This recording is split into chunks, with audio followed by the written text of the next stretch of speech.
So if you know exactly what to do for your health, but you're still not doing it, this is going to be for you. I'm going to break down not only the science behind why this is happening, but also go over actionable steps on how you can actually overcome the gap between information and action, and then ultimately some Q&A at the end and some additional resources, tools, and insight that you can immediately not only take action on, but ultimately to just increase your success rate throughout the process.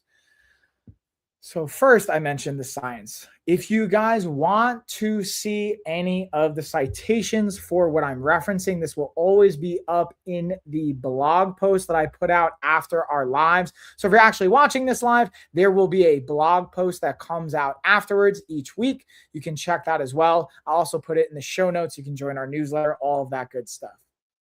But ultimately, again, you could probably relate to this, right? You know what to do. You've gone on either a information kind of hunt, or you've gotten the book, you've taken the course, you've done the thing, but ultimately there's a gap between the knowledge and the action. And there's a couple of different reasons why that can take place, but I'm willing to bet, based on a variety of things going on now, I'm going to say that it's related to some dysregulation. And what I mean by that, the fancy kind of dynamic to that is, with our nervous system being dysregulated, it's going to make it extremely challenging to actually implement and take action on any knowledge that we have. For example, why do smart people sabotage themselves? Or why does discipline disappear under stress? It's not just about knowledge by itself. It's also not just purely relying on discipline and willpower, which is a great thing, but it's a multifaceted, multivariable approach that we're going to dive into. And I'm going to look at some of the science related to this that's going to give you some insight. And again, feel free to ask questions, not only if you're watching this live, but if you're watching the replay of this, ask questions. I will circle back. I will even address it in the Q&A for this, but I will also circle back to our replay and in the comments and add some value. So number one, stress impairs executive function. And I will explain both of those things here.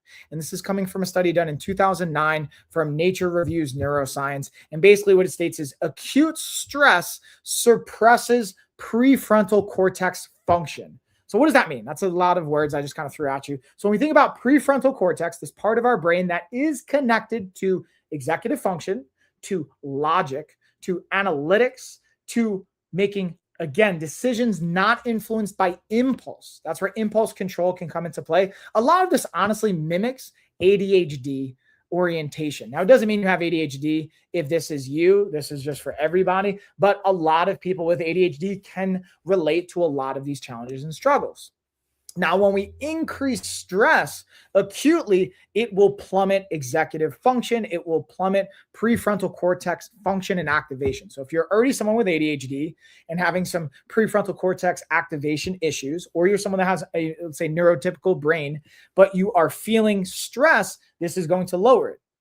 That's one aspect. Again, I'm going to get to what you can do with this information after we go through these 5 kind of data checkpoints. But I first wanted to give you how we are arriving here and what might be influencing this. Number 2, sleep loss reduces impulse control. So stress is going to have a factor that's related to impulse control and executive function, our prefrontal cortex, but also sleep loss, getting less than 7 to 9 hours of sleep on a nightly basis will reduce our overall impulse control. This was from a study back in 2010. Even one poor night of sleep reduces our cognitive control and impulse control, again, relating to our prefrontal cortex firing. And it can also exacerbate maybe some areas of our brain related to the limbic system and emotional state, being able to play with some impulsivity as well. So we have stress, we have sleep. Now let's look at another aspect of stress as well. Stress pushes you towards habit loops. For better or worse, it's going to push you towards habit loops that you have already created. So under stress, this is from a study done in 2009, under stress, behavior shifts from goal-directed will go to habitually directed behavior patterns. So you can have a new goal. This is like, for example, New Year's resolutions, especially it's February, right? So at least the time I'm doing this live, if you're watching a replay, doesn't matter what time of year. I'm curious to see if anyone wants to share in the comments in the chat. And hey, maybe you're a person that actually set a New Year's resolution, you're still crushing it, but statistically, likely you are not.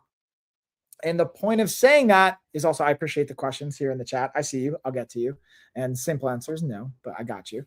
And being able to realize that you want to set up habits, and it's kind of goes to this expression I pull from sports or martial arts, is you don't fall to, or you don't reach or attain the level of your goals. You fall to the level of your training or your behaviors or your habits. This is again referencing a study from 2009. So under stress, again, behavior will shift from your goal-oriented direction to your habits that you've created for yourself. So it's important to realize we want to lean into our habits. What habits are you creating? And then things are going to get stressful at different points. We'll talk about the actions you can do with that information. That's another factor here. Number 4, environment drives behavior. So we talked about behaviors and going from, let's say, goal to habit. Environment's going to also drive our behavior patterns. This is from a study in 2007. 40 to 45% of daily behaviors are automatic habits. Here's an interesting one too, that is just a fun nutritional data point I saw from another study that we were doing on another topic, is on average, on a daily basis, the human brain and the human experience will drive over 200 nutritional decisions, just dealing with food and nutrition and things related to that on a daily basis. So let alone all the other decisions and factors and things we're going to have to think about.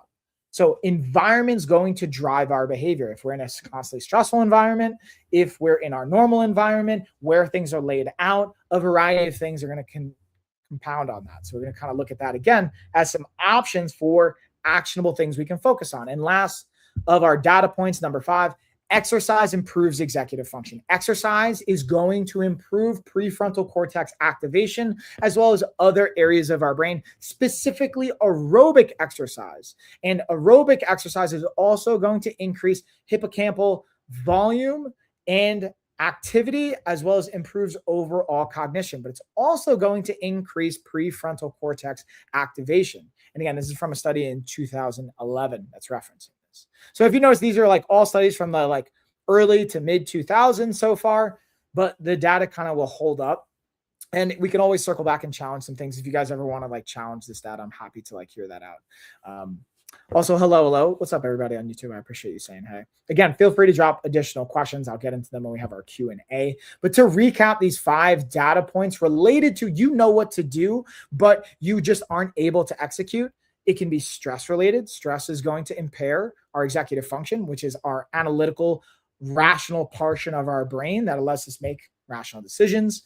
Prefrontal cortex activation. Number 2, sleep is going to reduce our ability to control our impulses. So we're going to have more impulse control issues when we're getting less than 7 to 9 hours of sleep. Even one poor night of sleep reduces cognitive control. Number 3, stress pushes us towards our habit loops. So if you've already created a habit, let's say when I'm stressed out, I want to eat sugary oriented foods at night to decompress, which is a real thing. When I'm stressed out, I'm going to be more inclined to do that instead of going towards a potential new goal that I'm working on, which is to lower my body fat percentage or whatever the thing is for most of us that we can relate to. We're going to go towards the habit we've already created for ourselves. But I've been able to, again, and we'll go over some of the actionables, redirect some of these habits and how can we stack these things. Number 4, environment's going to drive our behavior. 40 to 45% of our daily behaviors are automatic habits at this point that are going to be influenced and related to our environment and routines related to that. Then number 5, exercise improves executive function. Exercise is going to increase activity of our prefrontal cortex. It's going to increase hippocampal volume and improve our overall cognition. This is a fancy way of saying exercise, if it were a pill, it would be outstanding as far as what it can do for your brain and for your body and your health. So that's just a little bit of like what the science is showing us in the foundation of what we're talking about here. So now, again, we have this information, right? This is the ironic part. You have all the information. Now let's talk about what we're going to do with it. That's going to allow us to take the gaps on here's what I want to do to what I'm actually able to implement. And the formula I like to use here is taking awareness. We're aware of where there might be some gaps in what we're doing, or we're aware it's not working out for us. We combine that with intention, and we combine that intention with action. And ultimately that is going to lead us to results, growth, and transformation. So here's a couple of signs to look for as well that might be going on in life. If you may be unaware that you're even stressed. You're like, oh, this is just my daily life. Especially if you're a parent, you're a business owner, you are dealing with what feels like your typical day today. Here's some things to indicate you might be dysregulated. Your system might be dysregulated. You may be overly stressed, chronically stressed, and overtaxed. Number one, you scroll at night instead of sleeping. I was literally just talking to Carrie, my fiance, about this before. I know a lot of us can run into the routine of like, oh, well, I want to decompress. So I'm going to scroll on social media, or I'm going to watch TV or do those things. Again, I'm not saying it's right or wrong, but if it's not aligning with the quality of life that you want, you're not hitting your goals, it's an opportunity to reflect, saying there's probably something amiss here. There's a dysregulation component going on. So if you scroll at night, let's say you're even in bed, let's say you not only have your Netflix time, all that, then you find yourself in bed and you're scrolling and you can't go to sleep. That's a great example of real-time dysregulation going on. Number two, you snack instead of training. For example, we're trying to work out, but instead of doing that, you're like, I'm going to eat instead. Or you snack instead of sleeping even. We can substitute those things. You're going for food as an easy dopamine fix and a system regulation tool, as opposed to going to your training or whatever habit is that you're focusing on. Number three, you react emotionally. You're more emotionally oriented and you have a harder time regulating those emotions, and in general feel what we would call emotional dysregulation. Number four, you delay workouts. You push them off, or you delay other actionable oriented habits and things that you said you would do. Oh, I'll start it next week, or I'll start it tomorrow. I'll do it on Monday. And this is number five. You say, I'll start Monday. You say, I'll start tomorrow. You say, I'll do it later. Again, to recap these things, this isn't laziness inherently by itself. This is a nervous system overloaded with chronic stress. Now, that doesn't mean, hey, we don't want to look at this. It doesn't mean there's not going to be a component of discipline, of willpower. But what it's indicating is obviously the way you've structured your life, or the way I've structured my life, or the way we in general have structured our lives, it is creating dysregulation. And we get to reevaluate this. You can for sure push through and use discipline. And I've coached people on doing that. But being able to go back to reevaluating the systems, reevaluating what got you here in the first place. So I'm going to pause. I'm going to just check the chat and see what kind of comments we got here. Sure. Yeah. Nothing might be worth the risk. That's can be a valid statement. I'm not sure the context, but appreciate you. Thanks, Rome. And we'll see if we got anything else coming in there. Doesn't look like it. So we're going to keep on going on to the next component of this, which is looking at the re-regulation, or the regulation component, and the 4 pillars related to this. This is, again, the actionable parts. This is, all right, you know what to do. This is what you get to take action on. So number one, we talked about sleep and stress. Protect 7 to 9 hours of sleep. But in general, this is the deeper component to it. No one just has a simple on and off switch where you're like, cool, I'm going to get 7 to 9 hours of sleep tonight. That's not how that works, okay? If you have that, cool, I'd love to talk to you. We can study that. We can evaluate your behavior. But most of us are going to be like, all right, I'm going to sleep 7 to 9 hours tonight, and that's how it works. What we really get to protect is our 2 to 3 hours before sleep, or that evening time chunk. And then also protect our morning time as well. So we want to have consistency with our waking and sleeping windows. For example, the one thing you could do tonight is something I want you to take on action on right now, is turn your devices off an hour earlier. Whatever time you normally would do, whatever it looks like. Let's say you bring your phone into bed. You watch TV in bed. First off, don't do that. Create a separate space. Your bedroom is your bedroom. You don't watch TV in your bedroom before bed. You don't use your phone in your bedroom. You don't use your computers or any devices in your bedroom. Your bedroom for the 2-3 hours before sleep is a pure sleep zone only. Ideally in general throughout the day, but at least for the 3 hours before bed. So being able to piggyback on that, you don't eat you don't do whatever devices you're doing an hour before your sleep time. You move it up an hour. Then there's the 3-2-1 method. It's something I've talked about in the past, whether it's your stressful activities, work-related items, things like that, eating, and also digital kind of devices. You can use any variations of that. So let's say 3 hours before bed, I'm not going to eat anything. 2 hours before bed, I'm not going to have any more work or stressful related kind of activities. And then 1 hour before bed, I'm not going to do any kind of devices whatsoever. And you can adapt this into a varying degrees. This is just one thing that we can take action on. So that's number one. Number two, in the morning, if you are not fasting, like I like to play with intermittent fasting. So I will kind of do a variation of it. Well, I'll do protein shakes and coffee in the morning. That's all I do in my mornings. And I usually break my fast between 12 and 2 p.m. after my workout. But let's say you're eating breakfast, you're going to have 30 to 40 grams of protein, maybe more, maybe less, depending on your size. I'm a 200-ish, 210 pound male, about 6 foot. So I will tend to have about 3 to 5 meals a day. They're going to be roughly about 30 to 50 grams of protein each. You can adjust that. Again, we don't have to go pure into the numbers and math and all that fun stuff, but shoot to have protein at your breakfast. What this is going to do, it's going to stabilize your appetite, your blood sugar, and we're not going to get that huge blood sugar spike first thing in the morning.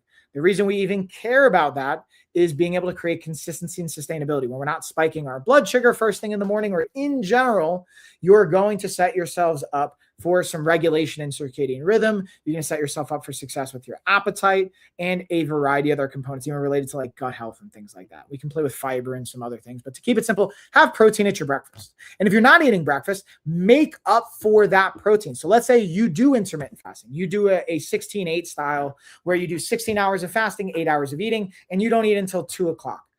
At that 2 o'clock window, you have to make up, and throughout the rest of that 8 hours, you have to make up for that protein you didn't eat at breakfast. Otherwise, you are going to risk lowering your overall protein intake and overall lowering your body's ability to recover from a muscle repair and an overall muscle mass body composition. Why that becomes important in system regulation: it's going to be harder to maintain your workouts if you don't have adequate muscle growth. You're not going to feel as encouraged. You're going to feel more tired. It's going to create a ripple effect and a chain.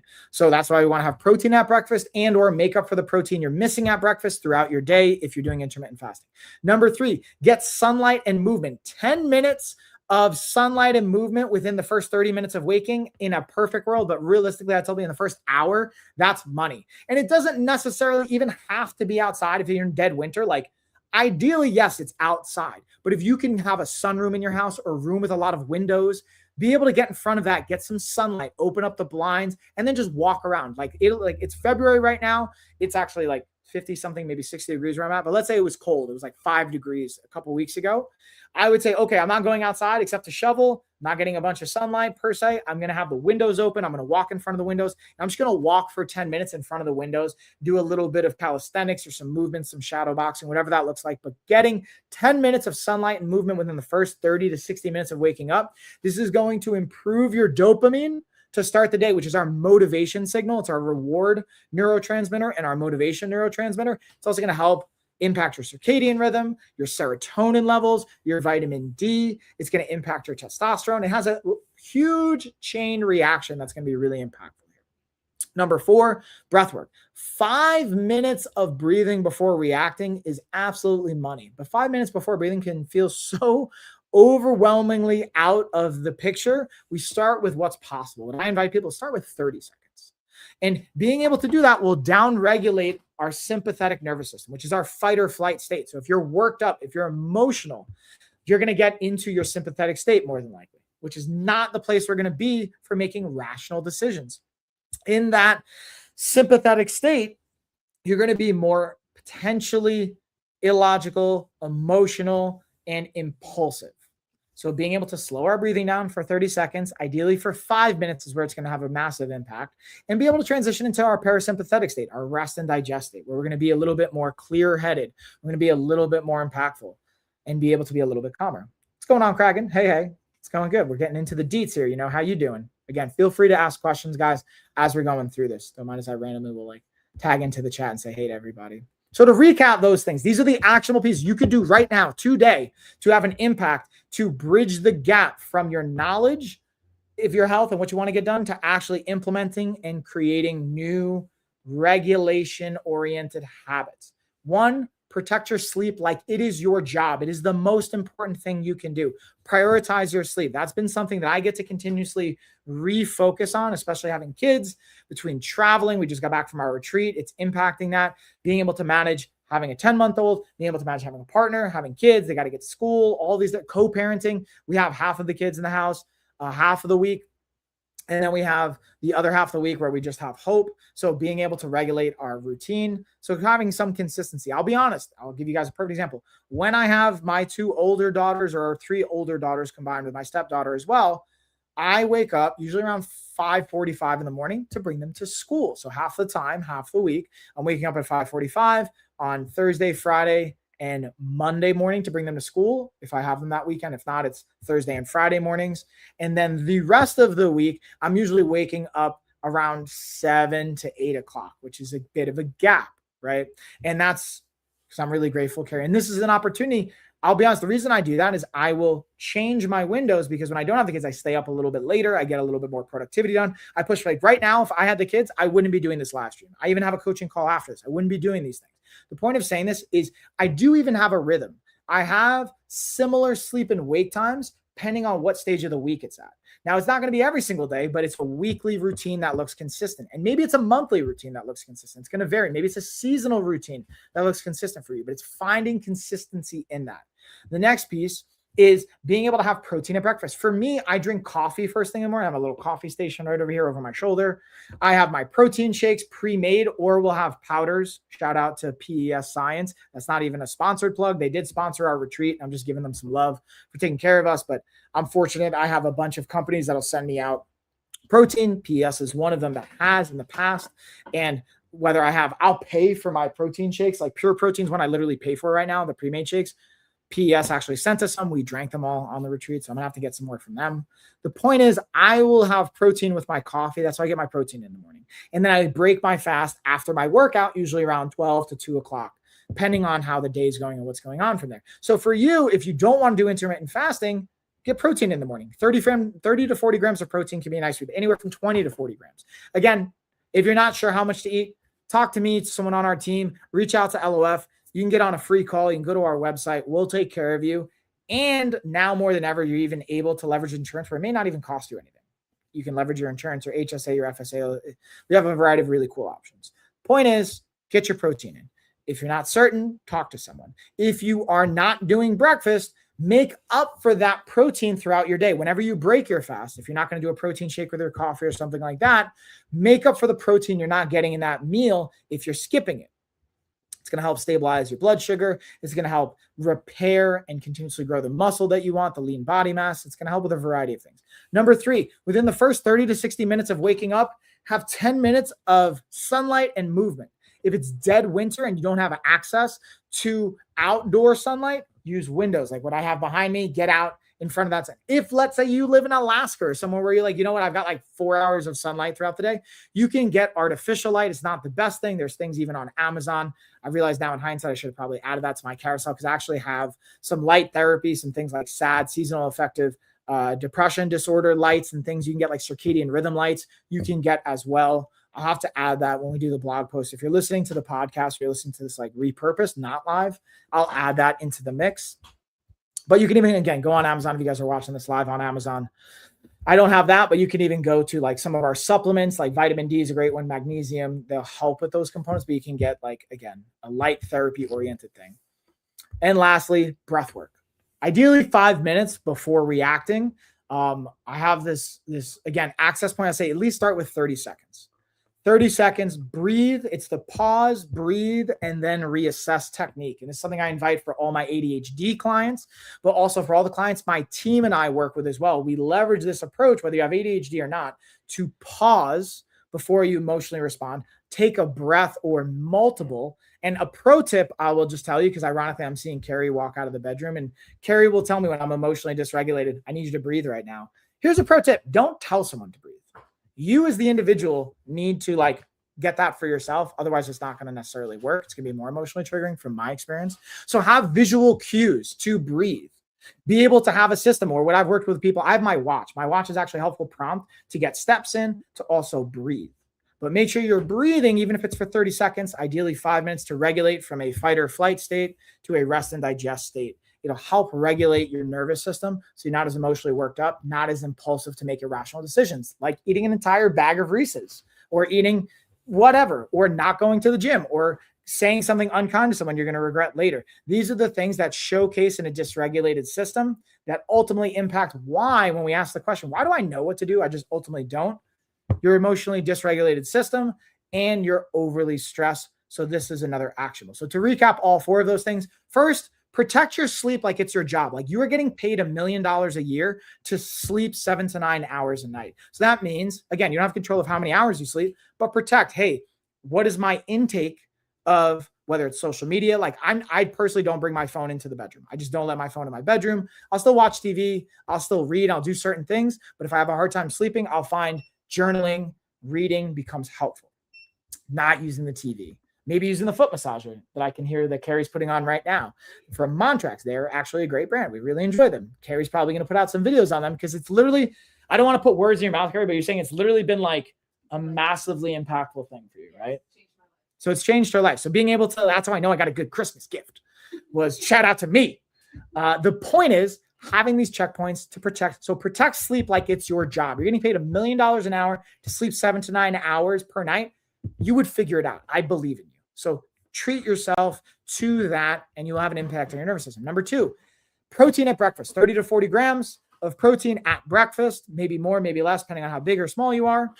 If you don't eat breakfast, you can go with a protein shake with your coffee like I do. You can skip breakfast altogether, but make up for the protein throughout your day. It'll help in a variety of ways. Number 3, get sunlight and movement for at least 10 minutes within the first 30 to 60 minutes of being awake, whether it's outside, whether it's in front of the windows, whether it's doing yoga, walking, holding your baby, playing, dance party, whatever, but get some sunlight, ideally real sunlight. If not, do artificial with like a light, a lamp, something like that, circadian rhythm oriented light.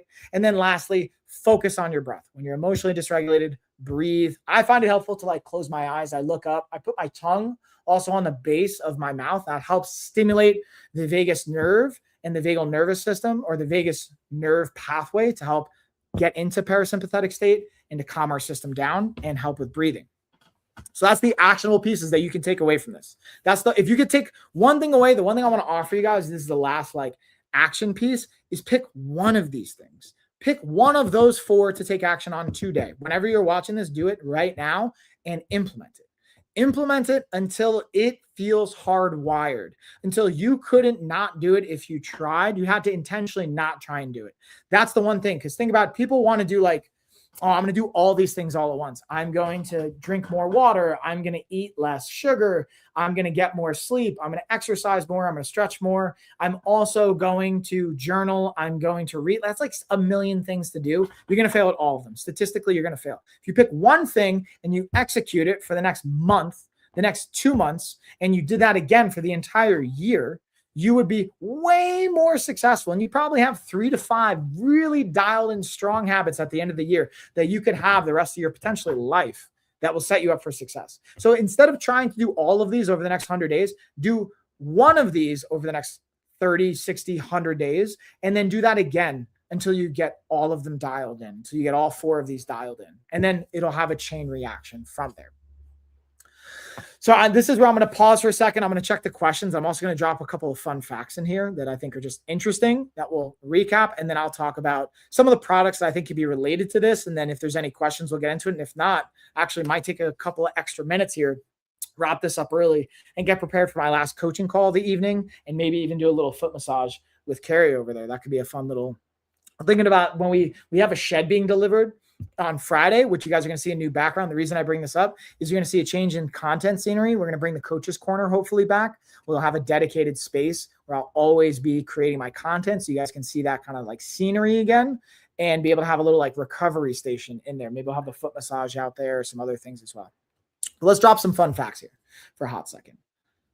Number 1, emotional reactivity can increase up to 60% after poor sleep. Let me reword that. Your likelihood of being emotional, most likely being negatively emotional. For example, I'll use myself in this situation. I'll use real-time examples. The likelihood of me being more unkind and either raising my voice or saying something unkind to someone I care about is increased by 60% if I'm getting less than 7 hours of sleep per night on average. So again, if you're getting less than just one poor night of sleep, less than 7 hours, you're 60% more than likely going to be more emotionally reactive and unkind or being impulsive. Number two, the prefrontal cortex. I was talking about this before. This is the logical part of our brain. This is the rational, executive function oriented, analytical part of our brain. Uses more glucose, i.e. sugar, than almost any other brain region. So this is what I think is kind of hilarious when we were watching. What's that anime that we were watching, Carrie, where that like the detectives, it was like L or something. He's like constantly eating sugar. Oh, the Devil's Note. Wait. Death Note. So Death Note's a great anime. I highly recommend you guys check it out. But it's actually great. It makes me think of this. In general, also, if you think of like chess is a great example. Jiu-jitsu, martial arts in general, you don't think of that as like a cognitive game, but it's actually very much a cognitive game. Jiu-jitsu especially is considered human chess, but I would argue any martial art is like human chess. And chess in general is obviously the baseline of it. You have to use your prefrontal cortex for that activity, which is a logical, analytical, rational part of your brain. 60% of the calories it needs it's not really 60. I was kind of mixing that up from the 60% more reactivity with sleep, but more of the body's energetic demand is going to come from sugar for that part of the brain than any other brain region, which most of our brain's going to operate on sugar anyway, but there is some fat it's going to use. There's some other components to it. It needs to be hydrated. There's some fuel components, but that rational part of our brain is the most sugar oriented, glucose oriented. Now, if you're asking me, well, Mike, what about those that are ketosis based or doing different things where they're not having a lot of sugar? You can leverage it. You can reorient your brain chemistry, but it's not optimal. From my understanding of it, again, I'm not a neuroscientist, but when I gather about brain chemistry and the science behind it, you'll be adaptations, but it's not the most efficient. Doesn't mean you can't do it, but it's going to require some sugar. But the point of that doesn't mean you should just be hammering. You don't actually need to take in sugar. Your body will convert things into glucose. You can have your regular, normal nutrition from carbohydrates. It will convert it into glucose. Let your body take care of it. Don't go out like, Mike told me to eat M&Ms because I'm playing chess and I need a lot of prefrontal cortex fuel. That's not necessarily the case. But it's just a cool fun fact. That rational part of your brain requires a lot of glucose. So you're going to need more carbohydrates. Under stress, your brain conserves energy by defaulting to habits. So for example, when you're highly stressed out, you're not going to be as logical. Your brain's going to almost reduce activity and just think, all right, cool. What have we already laid the foundation for? I'll try and give an analogy. If let's say you were a city and you were building a new road, but all of a sudden the economy tanks. You're going to stop building that new road and you're going to use the roads you've already built, i.e. your habits. These are roads we've already built, pathways we've already built. You're going to shut down any new projects, any new things you're working on, especially under stress, and you're going to go to the tried and true tested pathways you've developed, which is why it's important to think about when we're creating a resolution or oriented a goal. We want to make it habit oriented and not try and do a million things all at once. For example, if we want to make a habit out of going to sleep at a certain time or not watching our TV or going on social media before bed, focus on purely that for a long period of time to make it a strong habit. Next, 20 minutes of moderate aerobic exercise improves cognitive function, improves hippocampal volume and activity, as well as improves prefrontal cortex activity. 20 minutes. What does moderate exercise or moderate aerobic exercise mean? So if we were to use a zone training, you would be in zone 3 or above. So that could be, again, roughly 65% to 70% of your max heart rate for 20 minutes. You can even start with 3 to 5. You can even start with less than that, but 20 minutes of moderate aerobic exercise, dance, like shadow boxing, walking, hiking, running, biking, you name it, jumping rope, as long as it's staying in like zone 3 or more, then you are going to get a benefit for your prefrontal cortex and overall cognitive control, basically impulse control. You're going to be less impulsive if you're doing cardio, is the simple way to put it. But it's having a certain level of intensity of cardio for at least 20 minutes at a time. And lastly, morning light exposure improves circadian rhythm alignment. It's a fancy way of saying you get exposed to light early in the morning, you're going to stay on a consistent sleep routine and your body's going to stay in a particular rhythm. That's why we stress that, and why in general people talk about circadian rhythm. You're like, why is circadian rhythm even important? It helps keep us in a predictable pattern, not only for sleep, but for as our body produces other hormones, as it produces different types of habits, rhythms, neurotransmitters, signaling. All of these things are related to our circadian rhythm. And that's pretty much it, y'all. So to, again, recap all of this, to go from the science all the way down to the insight, to the actionables. For the science, number one, stress impairs executive function. Acute stress suppresses prefrontal cortex function and executive function. Number two, sleep loss reduces impulse control. Even one poor night of sleep, less than 7 hours, is going to reduce our impulse control and overall cognitive control. Number three, stress pushes you towards habit loops. When you're stressed out, your body's trying to conserve and your brain's trying to conserve energy, so it's going to default to habits you've already created. So you want to make sure that you're creating strong habits for yourself. Don't be surprised that you try to create a new habit, you have a crazy stressful event. Like, let's say you're moving, and then all of a sudden you're like, why am I eating pizza and going to fast food and things like that? It's like, because you're stressed out and your body's going to its default habit. If that's been a habit you've created, don't necessarily judge yourself for it. Yes, you can use some discipline, but also be mindful of like, all right, how can I try and create a habit ahead of time? If you know you have to move, really be intentional about creating a new habit. If you've already had to deal with this stress, yes, that's where using acute willpower. We could talk about that in next week's potential episode. Okay, great. I have all this insight, but I need some acute discipline and I need some acute willpower. What can I do with that? There's strategies we can get into. If you guys are interested in that, let me know. We'll totally dive into that. Then number four, environment drives behavior. So 40 to 45% of daily behaviors are automatic habits and are related to our environment. For example, I have a high five on the mirror in the bathroom. I give myself a high five every morning. I say, I am devoted. That is an environmental habit. I don't know if you noticed this, Carrie. I didn't do that when we were in Joshua Tree. I didn't high five myself in the morning because I didn't have my little high five signal. And I even told myself I was going to pack it, but I just didn't, because stress, all these things we literally just talked about, and also Carrie didn't meditate because we're in a new environment and we're out of our routine. We don't have those cues. The point is, it doesn't mean you can't work around that. What I ended up doing is, once I got back home, I immediately got back into the routine. I was very intentional with that, but I also still kept journaling and planning, and I still did my prayer, and I did some baseline things that are built around my morning routine. But environment is a huge cue, so leverage it where you can, and also give yourself some grace when the environment changes, and try and set yourself up for success by adjusting the environment you're going into. And then number five, lastly, from the science side of it, exercise improves executive function, especially aerobic exercise. 20 minutes of moderate aerobic exercise or more will increase hippocampal volume, activity, prefrontal cortex activity, and improves overall cognition, as well as just any type of exercise, resistance training, martial arts training, aerobic training. Anything you do exercise oriented will have an impact on your prefrontal cortex, on your just brain function in general. Now, the questions we ask ourselves, like, how do I know this is me? You scroll instead of sleep.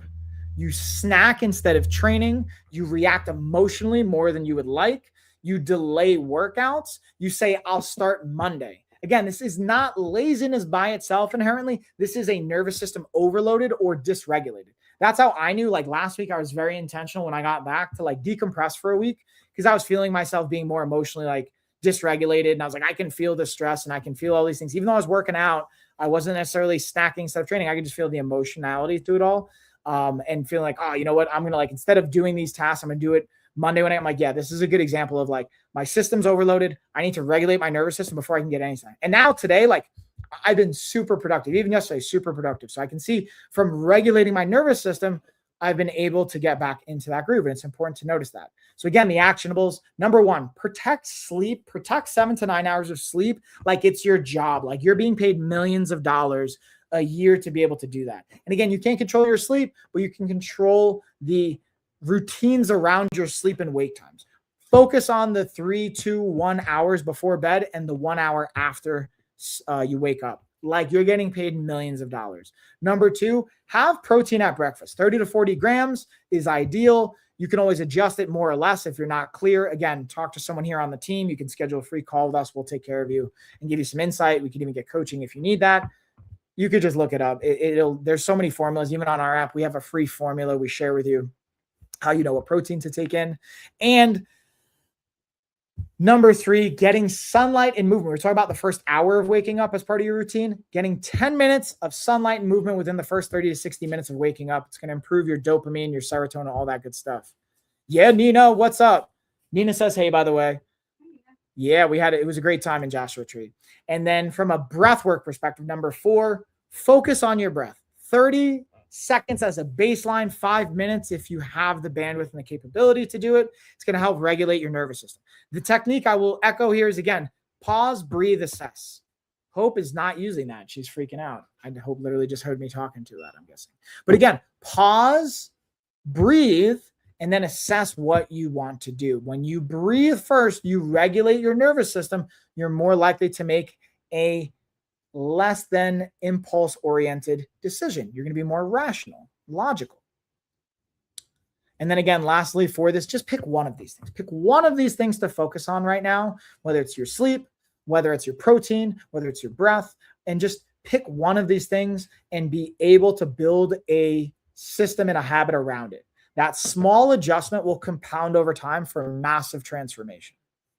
That's pretty much it, y'all. Again, if you want to see the citations for this, where I'm getting the data from, if you want to see more about the products and you're catching the replay, you can not only go onto our blog, we'll have it cited on the Amazon side. I didn't have the circadian rhythm light, so I'll actually add that to it in our blog.